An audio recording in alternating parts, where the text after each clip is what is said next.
La louange est à Allah, le Seigneur des mondes, et je lui demande d'élever le degré, le grade et l'honneur de notre maître Muhammad, alayhi salatu wassalam. Le puits de Haris. Le puits de Haris est un puits d'eau douce et fraîche, proche de la Médine, qui n'est pas très loin de la mosquée du messager, alayhi salatu wassalam, dans lequel Rasulullah, alayhi salatu wassalam, a mis ses pieds bénis, duquel il a bu, et avec l'eau duquel il a fait son wudu. Le puits de Haris est un puits qui a plusieurs histoires. Il y a à savoir premièrement Abu Musa al-Ash'ari, un des compagnons du messager alayhi salatu wassalam, un jour a fait son wudu et a voulu rejoindre le messager alayhi salatu wassalam pour passer la journée avec lui. Rasulullah était où était le puits de Haris. Il était assis au niveau du puits et ses pieds sont dans l'eau du puits. Abu Musa al-Ash'ari, ce compagnon, était connu pour sa belle voix.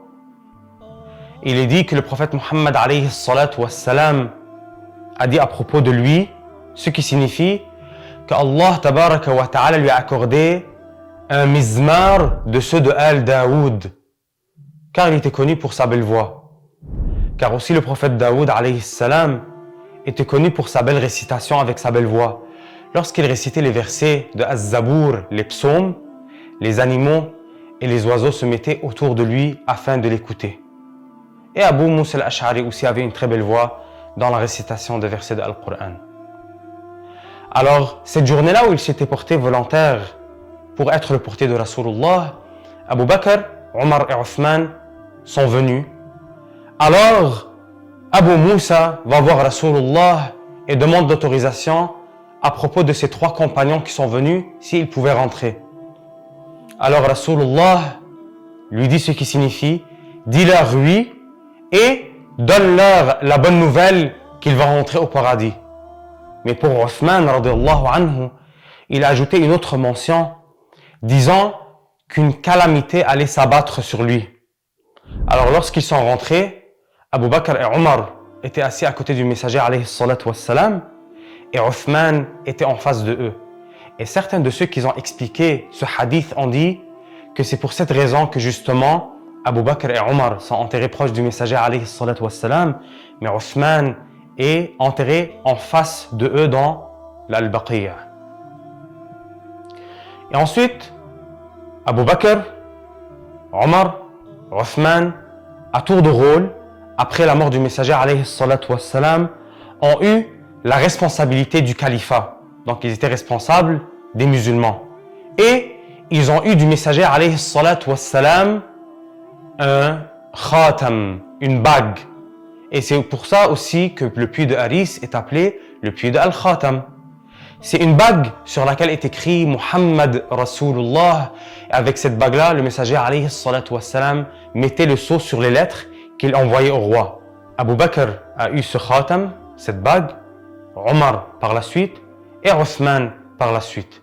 Et un jour, Othman était à l'endroit de ce puits, au puits de Haris, et il était en train de jouer avec cette bague-là, alors elle est tombée dans le puits. Et il l'a cherchée, les compagnons l'ont aidé à le chercher, ils ne l'ont jamais retrouvé. Et par la suite, les calamités se sont abattues sur Othman, et il a été assassiné, radiyallahu anhu, chez lui, alors qu'il était en train de réciter les versets de Al-Qur'an. Il est à savoir que de ce puits, le puits de Haris, Rasulullah alayhi salatu wassalam a demandé que l'eau de ce puits soit tirée avec l'eau de 6 autres puits et que son lavage funéraire soit fait avec ce puits. Et c'est ce qui s'est passé. Et de nos jours, ce puits-là n'est plus apparent, il n'est plus présent. Mais les musulmans savent où est-ce qu'il est situé. Et il est proche de la mosquée de Quba. Alors les musulmans peuvent partir à l'endroit où est ce puits et savoir où il est situé exactement, même s'il a été enterré. Et ils peuvent rechercher les bénédictions. Et on demande à Allah tabaraka wa ta'ala de nous accorder la visite de l'endroit où se situe le puits de Haris et on demande à Allah tabaraka wa ta'ala de nous accorder les bénédictions du prophète Muhammad alayhi salatu wassalam et on lui demande de nous faciliter la visite des lieux où a été Rasulullah et ainsi on va pouvoir dire ici a été le bien-aimé.